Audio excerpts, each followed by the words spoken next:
Sam from Road Trail Run here. Let's take a look at the Topo Athletic Ultrafly 3.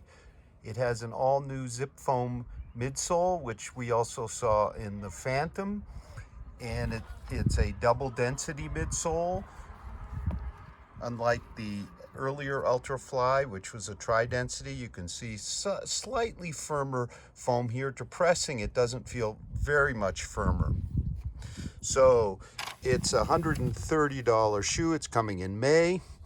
In terms of the stack height, it's 28 millimeters heel, 23 millimeters forefoot, so it's a 5 millimeter drop. It has a nice engineered mesh upper. Prior Ultrafly and many of the Topos had an array of overlays. Here it's a very soft engineered mesh upper. We'll have to see how they run. They fit very well. You can see really a gigantically wide toe box. It seems secure.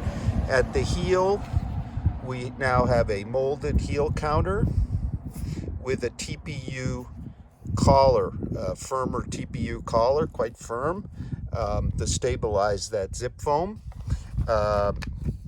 In terms of the weight, it comes in at about 9.6 ounces, 272 grams. I confirmed that.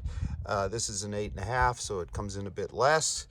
And it loses about 0.8 ounces or 22 grams versus the predecessor, which is always super welcome. Whereas now we have the zip foam. Before we had all EVA. A few quick comparisons before I run in the Topo line. The Phantom, which also had zip foam, which was a little bit kind of a lumbering shoe, had a 30 millimeter heel, 25 millimeter forefoot stack, so a little bit more stack, and weighed considerably more at 10.7 ounces. The Zephyr shoe we all liked comes in at almost exactly the same weight. It had the zip foam as a core instead of the whole midsole. The rest was EVA, and it had a 4-foot P-Bax stabilizing propulsion plate. I found the Zephyr really nice at speed, but it struggled a bit at slower paces. And then so we're going to take them out. I'm going to take them out, and I'll tell you how they actually run. My, the trails up here in Round Valley, the bike paths, are dry and in good shape so far, and fewer people. So, a few first impressions here. First, the fit, generous and well held. You know, if you have a super narrow foot, you may struggle a bit, but my right is quite a bit narrower than my left, and both are doing just fine. You'll find a ton of toe box room here. In terms of the ride, well, our zip foam is soft. It's a little bit bouncy.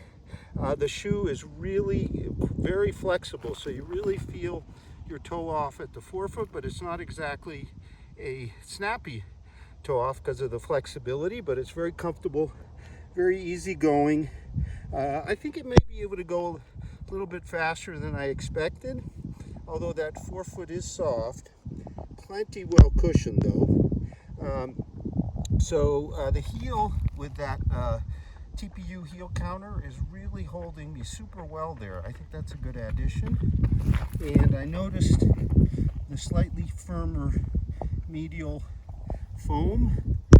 There's no sense of this being a stability shoe. This is not a stability shoe, but it's giving just enough support for the soft foam, and it's kind of similar fashion to the heel counter.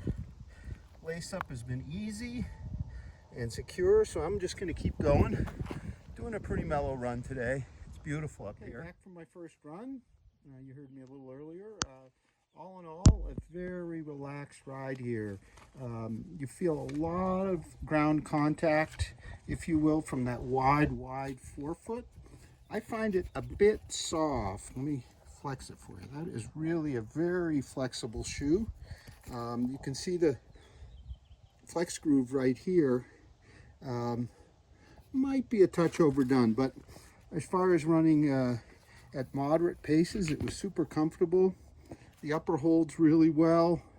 Forefoot and midfoot, maybe a bit, could be a bit snugger right in here, but that TPU heel counter really stabilizes things, so it's just fine. And of course, the slightly firmer plug isn't really noticed, except I noticed on the downhill it was providing just a touch more support right when I needed it. The engineered mesh upper, very soft, very comfortable. The lace-up was great. I adjusted once. As you can see, there's some loops right in here that hold things together. It's not a booty tongue.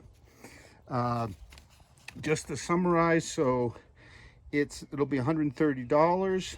Our Ultrafly 3 comes out late May, hopefully.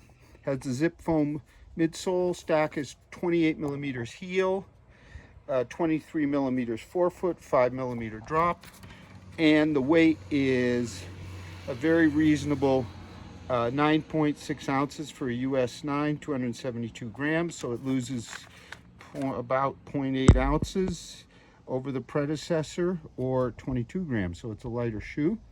It's a softer, springy, flexible kind of ride. So if that's what you're looking for, it would be great as a daily trainer. A very nice recovery shoe. It's a little muddy. I took them on some hard-packed road-based kind of trail. A little muddy here and there. No, there's not a lot of grip here for super-duper trails, but they felt particularly pleasant on that hard road base or hard-packed gravel kind of road. So we'll have a full multi-tester review soon of the Topo Athletic Ultrafly 3.